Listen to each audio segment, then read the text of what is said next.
नमस्कार संगमित्रा स्वादिष्ट रेसिपीजमध्ये स्वागत आहे तुमचं।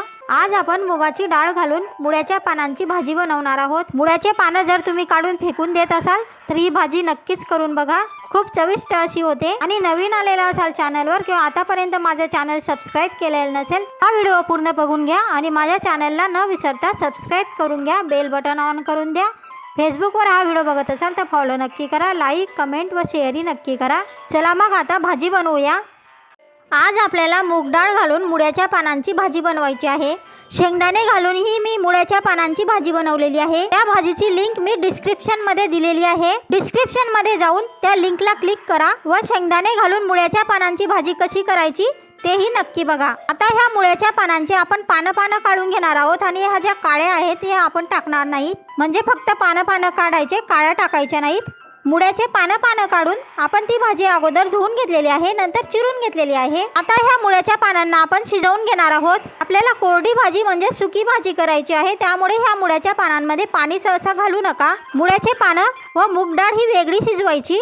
मूग डाळ व मुळ्याच्या पानांची भाजी जर एकत्र टाकली तर डाळ ही शिजत नाही, त्यामुळे आपल्याला डाळ ही वेगळी शिजवायची आहे आणि मुळ्याचे पानं हे वेगळे शिजवायचे आहेत।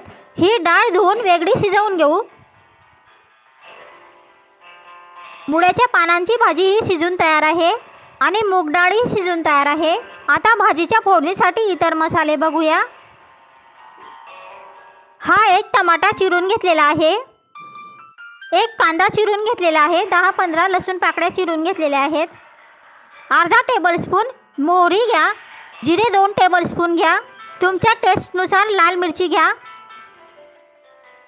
धने पावडर 2 टेबलस्पून घ्या, गरम मसाला पावडर 1 टेबलस्पून घ्या, चवीनुसार हळद मीठ लागेल आणि तेल लागेल फोडणीसाठी। चला मग आपण आता भाजीला फोडणी देऊन घेऊया। तापलेल्या तेलामध्ये मोहरी घालून घेऊ, जिरे घालून घेऊ। जिरे मोहरी छान तळतळल्यानंतर कांदा लसूण घालून घेऊ, चिरलेला टमाटा घालून घेऊ।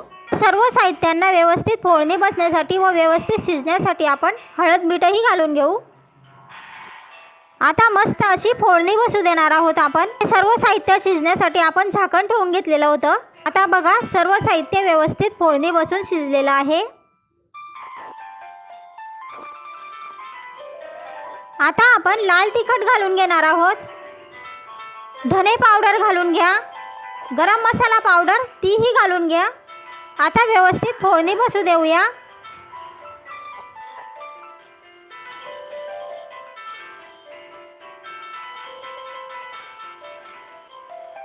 ह्या सर्व मसाल्यांना आता फोडणी बसल्यानंतर आपण मुळ्याच्या पानांची भाजी जी शिजवून ठेवलेली होती ती घालून घेणार आहोत। शिजवून ठेवलेली मूग डाळी घालून घ्या।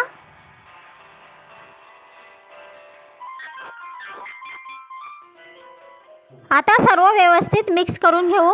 ही सर्व भाजी शिजलेली होती, त्यामुळे आपल्याला जास्त शिजवण्याची गरज नाही। साधारण 5 मिनिटं गॅसवर ठेवल्यानंतर आपली भाजी तयार आहे। नक्कीच करून बघा मूग डाळ घालून मुळ्याच्या पानांची भाजी आणि कशी झालेली आहे तेही नक्की सांगा।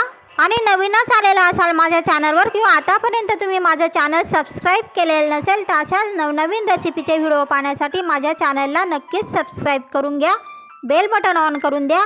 फेसबुकवर हा व्हिडिओ बघत असाल तर फॉलो नक्की करा, व्हिडिओला लाईक करा, छानशी कमेंट करायला विसरू नका।